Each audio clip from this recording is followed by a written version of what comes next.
Pourquoi est-ce que l'Allemagne fut choisie? Je ne sais pas s'il y a eu un tirage au sort sans problème ou bien si c'est parce que c'est le pays de Bayer qui est en train de racheter Monsanto. Et donc là, il faut aussi être très attentif. Nos collègues allemands méritent beaucoup de respect parce qu'ils sont souvent très impliqués dans le processus décisionnel, mais ils savent aussi être intérêt allemand avant tout autre intérêt. Et donc, je me permets à un moment donné de peut-être remettre en cause pourquoi confier à un pays seul la responsabilité de fournir la base de ce qui devrait être le travail qui aboutit à la décision. Donc clairement, il faudra sans doute retrouver un autre mécanisme qui ne soit pas paralysant, mais qui soit sans doute plus digne de confiance.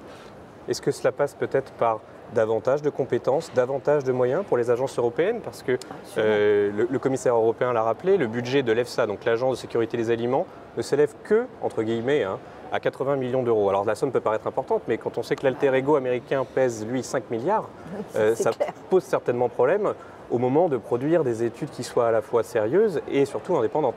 Il faut donner plus d'argent aux agences? Clairement, pour qu'elles soient vraiment efficaces, au-delà de tout soupçon, en tout cas qu'elles améliorent le processus décisionnel, il faut des moyens.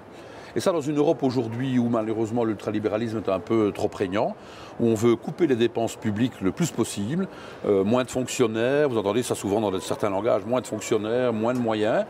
Comment voulez-vous faire? Elles sont contraintes de se reposer sur des études dont on peut douter de la fiabilité. Et le commissaire, de ce point de vue-là, quand il se retranche derrière la science, est un peu énervant, puisque ça dit « quelle science ?» Est-ce que c'est une science digne, je dirais, de confiance parce qu'on y aura consacré les moyens nécessaires?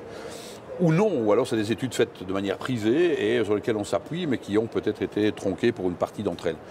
Donc c'est franchement, il faut plaider pour plus de moyens, parce que l'Agence pour la sécurité alimentaire, c'est quand même la sécurité de 500 millions de citoyens. Et donc, c'est pas rien du tout. Et je crois qu'il faut pouvoir le consacrer. Et la comparaison que vous avez faite, elle est judicieuse. 80 millions d'un côté, 5 milliards de dollars, ou 4 milliards et demi d'euros, si vous voulez traduire, c'est quand même très criant et parlant.